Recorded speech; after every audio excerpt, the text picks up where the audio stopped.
কলেজে প্রোগ্রাম দেখতে গিয়ে এরকম হবে বলে কোনোদিন ভাবিনি। তো চলো কি হয়েছে তোমাদের और अभी तो रुको, क्लाइमैक्स अभी बाकी है।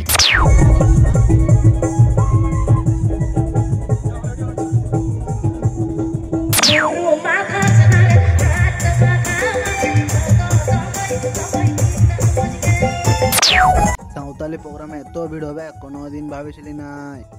আর তার সাথে সাথে বন্ধুদের ডান্স তো দেখতেই পাচ্ছ তোমরা।